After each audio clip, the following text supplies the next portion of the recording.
Part 5. Ash and Light. The sky shattered. Flames and void fire twisted together in a storm of light and shadow, swirling above the Vale of Kings. Thunder cracked with every clash of wing and will. The dragons that flew with Lyra dove into battle, their roars rising like war drums across the valley. Sapphire against obsidian, bronze against smoke. The last stand of the old flame had begun. But this was no ordinary battle. This was war between legacies, between what had been and what could still be. Lyra rose from the shattered earth, robes torn, skin bleeding from jagged obsidian shards. Her heart ached not just from pain, but from the weight of the choice in front of her. She could destroy Vireon or save him, but to do one, she might have to risk everything. Kalen landed beside her, lightning curling from his fingertips. "Can you still feel her?" he asked. Lyra nodded, breath shallow. "She's here, stronger than ever, but so is the darkness." "Then we hold the line," Kalen said, his voice like steel drawn from fire. "As long as we can." Above them, Vireon had changed. No longer a dragon of fire, he had become a vessel of the void. His wings tore the sky. His breath melted mountains. He moved like a living storm, unchained and unrelenting. And yet, there were cracks. Between his roars, Lyra could hear whispers, Ember's voice, reaching out. Not in rage, but in sorrow. Not to destroy, but to remind. "Brother, please. You are not this." Lyra knew what she had to do. She climbed the obsidian spire again, even as shards fell around her like rain. Her body burned, her vision blurred. But still she rose, drawn by something deeper than fear, deeper than fire. When she reached the summit, Vireon hovered above her, eyes blazing like eclipses. "You're brave," he snarled. "Foolish, but brave." "I'm not here to fight you," she said, every word trembling. "I'm here to finish what Ember started." And then she did something no one expected. She dropped her flame. The golden fire surrounding her vanished. She stood there, just a girl now. Mortal. Small. "I know what it's like to feel alone," she said, voice soft. "To feel like your power is the only thing that keeps you from vanishing. But you're not alone, Vireon. You never were." The dark dragon faltered. The void flame screamed in defiance. A pulse of black heat exploded from Vireon, blasting Lyra backward. She landed hard, pain crashing through her. The void flame was trying to finish her. But then, something answered. All across the battlefield, the fire of Ember stirred. Every dragon that had followed Lyra lit with golden flame, ancient, bright, and beautiful. And from the sky, a shape descended. A great dragon, wreathed in pure light. Ember. She was no longer only memory or soul-bound magic. Lyra's sacrifice had awakened the last of her true self. She landed beside her brother, eyes glowing with sorrow. "Vireon," she whispered. He roared, striking at her, but Ember didn't flinch. The blow stopped inches from her face, trembling. "I still believe in you," she said. And then she stepped forward and embraced him. The entire battlefield froze. Even the void flame paused. For the first time in centuries, Vireon shook, not from rage, but from grief. His claws fell. His wings drooped. And in that embrace, the fire inside him flickered and changed. The void flame shrieked. It tried to wrench itself free.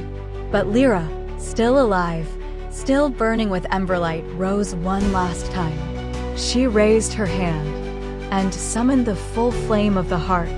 A beam of golden fire shot from the sky, striking both Ember and Vireon. But it wasn't destruction, it was purification. Cleansing. Healing. The void flame screamed one last time. And then it was gone. The sky cleared. The air stilled. And two dragons, one gold, one red, stood together once more. Vireon fell to the earth, exhausted, his form smaller now, no longer monstrous, but majestic. His scales were a deep crimson again, his eyes molten, but no longer void. I remember," he whispered. I remember everything. Ember curled beside him, folding her wings. So do I. The dragons around them landed, one by one. Even the corrupted ones, ash drakes and cinder marked, began to fade or change. Freed from the void flame's grip, they crumbled or cried, returned to what they were meant to be. Kaelin helped Lyra down from the spire. She was pale, her energy nearly gone, but her eyes glowed like starlight. You did it, he whispered. You brought them back. She shook her head faintly. We did. And so the war ended. Not with a sword, not with fire, but with mercy. Vireon, now free, vowed to restore what he had destroyed. With Ember beside him, they rekindled the ancient bond between dragon and mortal. They taught the world again that fire was not only to be feared, it could also be warmth, life, and rebirth. The Vale of Kings was rebuilt, not as a monument to power, but as a haven of balance. And Lyra? She was named Flamebearer, first of the new Fireborn, guardian of the Emberlight. She traveled the world not as a warrior, but as a storyteller, a peacemaker, and a reminder that even in the darkest shadow, a spark could survive. Part 6. The Last Ember. Years passed. The scars of war faded, slowly but surely. Forests regrew where ash had fallen. The great cities, once blackened with fire and fear, now bustled with color and song. And in the skies above them, dragons flew once again openly, freely, side by side with the people of the world. Vireon became a guardian of the eastern skies, his shadow no longer feared, but welcomed. Though guilt still weighed heavy on him, he channeled it into rebuilding, into protecting those he once harmed. His fire no longer burned in rage, it warmed villages through bitter winters, lit the night during storm season, and powered forges that crafted wonders. Ember, ever radiant, never left his side. And Lyra. Lyra became a legend. The girl who bore Ember's flame had become more than a myth. She was real, flesh and bone and light. She founded the Ember Guard, an order of flamekeepers and peace weavers who ensured the balance between dragonkind and mortals would never break again. But even legends grow weary. Even flames, no matter how bright, must eventually return to Ember. One evening, beneath a twilight sky brushed in gold and lavender, Lyra stood at the edge of the shattered rim once more. The sea below shimmered with memory.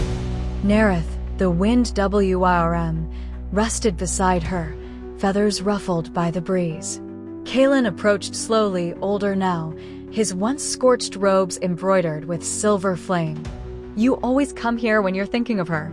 She's quieter now, Lyra said. The fire's almost gone. He didn't ask if she meant Ember or herself.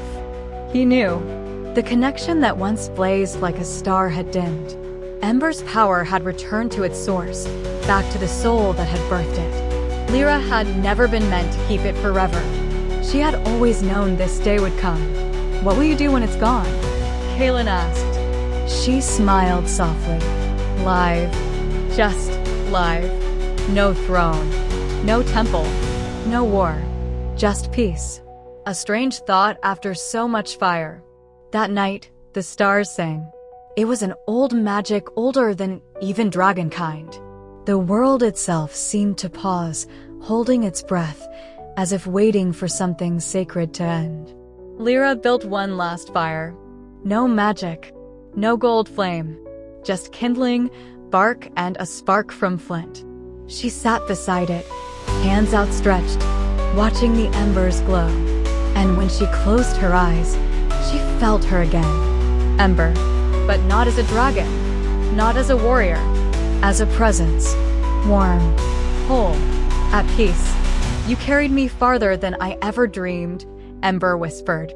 You reminded me who I was. Thank you. Lyra's heart ached, but it didn't break. She whispered, goodbye, Ember. And the flame within her flickered, then faded. No pain, no struggle, only stillness, only peace.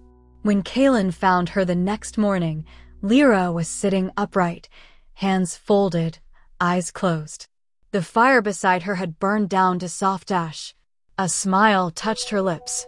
She was gone, but she was everywhere.